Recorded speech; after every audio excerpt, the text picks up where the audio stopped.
Welcome, horror spotters, to the Coaster Spot. This is Alex, and today we're going to do a full tour of Six Flags Fright Fest at Six Flags Great Adventure, an event that takes place until October 31st this year on weekends. I do have a paper map guide for Fright Fest if you want to, and you can purchase all your haunted house needs. That is an additional cost using this QR code or sixflags.com/hauntpass. And you just use your phone to scan them. You can purchase them in person as well if you want to have a physical ticket.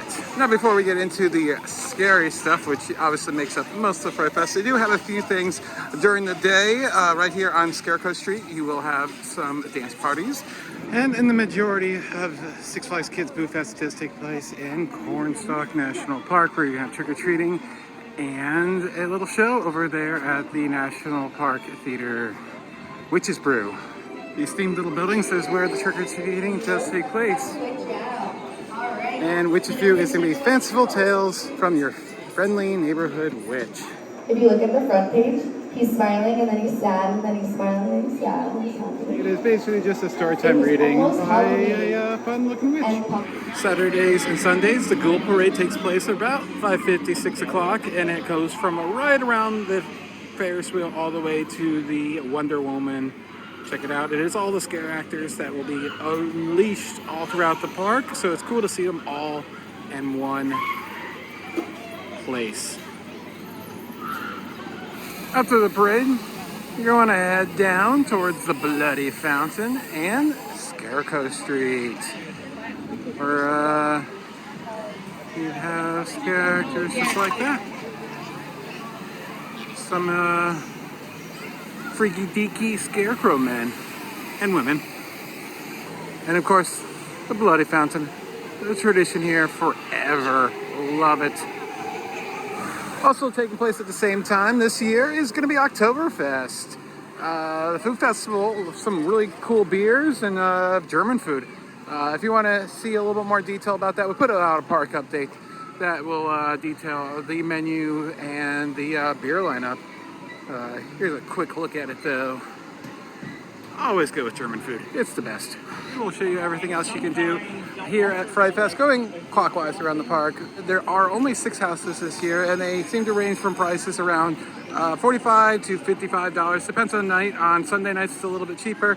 But yeah, pretty much the same price, but they've cut 2 houses, and I could only go through each house once, so it is really expensive, and I really highly suggest you don't do it, but I'll let you know which ones, if it is a busy night, that you should do. You can skip the line for about $20 more as well, but usually the lines do not get that busy unless it's like really close to Halloween. Fears is on your left here. It's going to be spiders, dolls, ghosts. It's not very good. They added a little bit on to it this year to spruce it up a little bit, but it's really bad and cheap looking. The manor is pretty good. It's zombies stalking like basically a old hotel. Really like that one. It's probably my second favorite house of the bunch here. And next to these 2 houses is going to be the Freak Show, which they've had in the past. It is a different guy this year, kind of the same show basically. Lots of fire breathing, little kind of bad jokes, things being stuck in places they shouldn't be stuck. It's about 20 minutes long, and you don't need to roll up on it until right when it starts. You'll have no problem getting a decent view. Let's take a quick look at that, and we'll continue our way more or less clockwise around the park the best we can. Woo.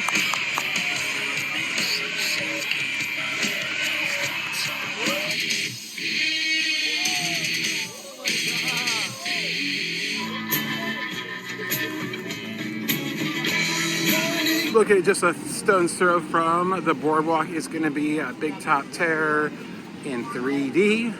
This is kind of a circus-themed house. It's in 3D. Has a lot of old ride props. Always enjoyed this one. Usually it's my favorite house of the bunch. All the indoor ones, which is the 2 previously seen and 1 more, all open at 4 o'clock. So you can get them done really early on and be done with all your houses and enjoy the rest of all the festivities. El Toro will be down for the rest of the year, and here's where Bloodshed is. The mutant, half human, half animal mutants Basically a redneck farm gone crazy. Exile Canyon is taking over Frontier Adventures. It's technically their new scare zone this year, but really not much has changed from the mining themed one that has taken up this area the last, I believe, 2 years. It is pretty much identical to what was here before. So a few changes to the costumes, but that's about it. And the only thing down here is going to be Medusa and Mine Train, and as well the Sky Ride.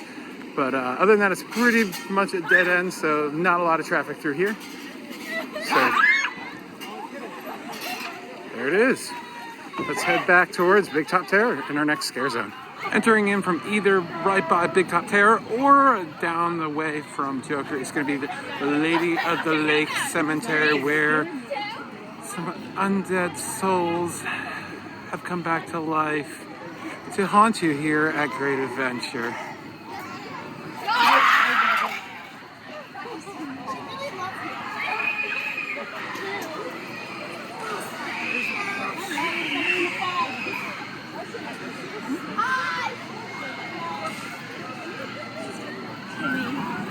In front of Joker is going to be District 6, which is kind of a demon and satanic themed area. There it is. And there's this cool skull guy in the back there.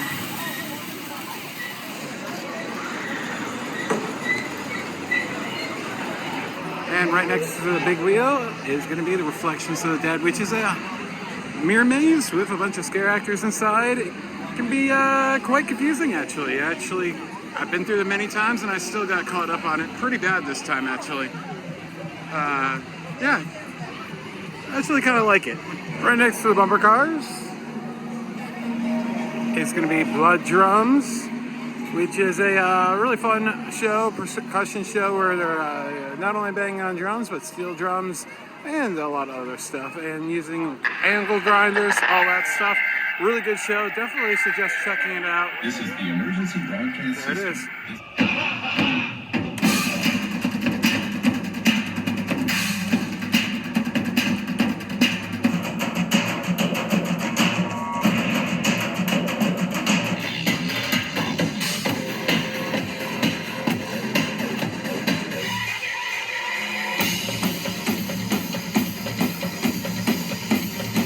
Taking over the area in front of Batman the Ride in Movie Town is going to be the Clown Town Scare Zone, which you're going to have a bunch of psychotic clowns hunting you down and creeping you out.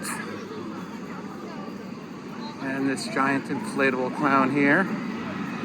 And here's a couple of them stalking some prey.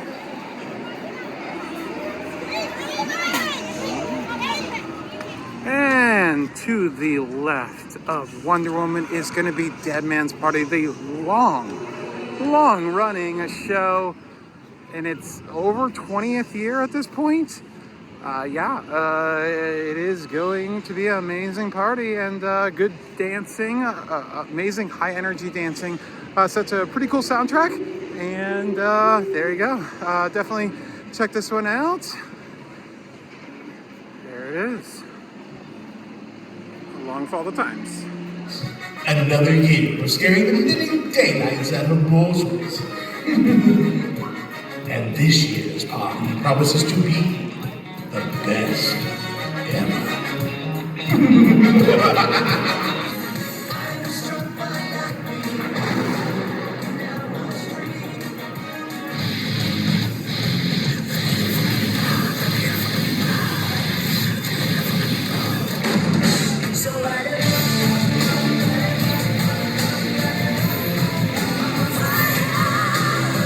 Across from Justice League Battle for Metropolis is the Showcase Theater and the excellent, and I mean excellent, Unleashed, which is a illusion and dance show.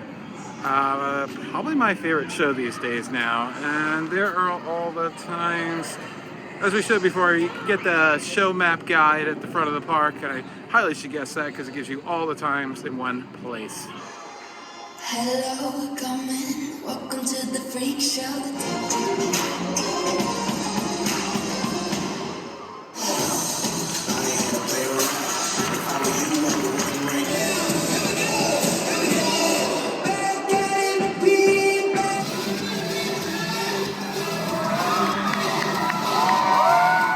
And as soon as you get out of Unleash, you can get Aftermath, the post-apocalyptic, and this is the one that opens at around 7 o'clock, I believe. And just a pro tip, as I said, hit up those mazes, the 4 mazes that are open before dark, because now they're full queues. And finally, let's take a look at the Fright Fest gear this year. You can get this in many places around the park. One of the biggest one is right next to the Mirror Maze house. But here's a shirt. I believe this is the same as last year, actually. Got lots of hoodies. So there is definitely more merchandise to be had around the park than what I just showed you, but it's a little bit of a sampling. And as I said, there's like 3 or 4, 5 maybe places that you can get all your Fright Fest stuff. But that is it. That is Fright Fest 2022. Hopefully next year there are more changes. I love the event. It's still fun to come to. But as far as the upcharge stuff is, I said it once, I'll say it again. I don't think it's worth it. I think you should save your money. And I think Dorney Park is a much better option for scare mazes. Thanks for watching. This for now. Explore the coaster spot. Like, comment, subscribe, and we'll see you very soon from Hershey Park with their new event.